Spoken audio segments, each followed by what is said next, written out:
बोरगाव मंजू येथील 14व्या वित्त आयोगाच्या निधीतून बांधण्यात आलेल्या विकास कामात अनियमितता व कर्तव्यात कसूर केल्याप्रकरणी ग्रामपंचायत सदस्य अशोक तायडे यांनी अमरावती विभागीय आयुक्त यांच्या न्यायालयात दाद मागितली होती।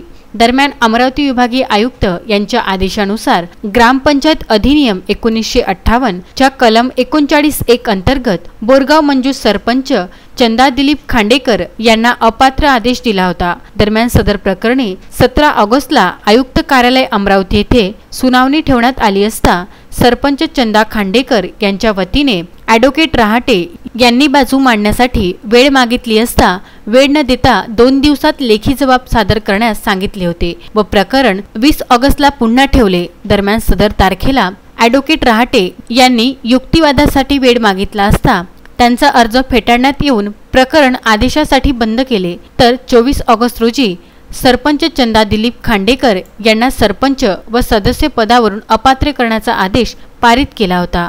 या आदेशाला सरपंच चंदा खांडेकर यांनी 28 ऑगस्ट रोजी मुंबई उच्च न्यायालयाच्या नागपूर खंडपीठात याचिका क्रमांक LDD-VC WP नंबर 1029/2020 नुसार अपील दाखल केली। दरम्यान 28 ऑगस्ट रोजी विद्यमान मुंबई उच्च न्यायालयाच्या नागपूर खंडपीठासमोर याचिका लागली असता 24 ऑगस्टला विभागीय आयुक्त अमरावती यांच्या आदेशाला स्थगनादेश देताना सदर प्रकरणात विभागीय आयुक्त यांनी केवळ 3 दिवसाचा अवधी देऊन नैसर्गिक न्यायाच्या दृष्टीने विचार केला नाही।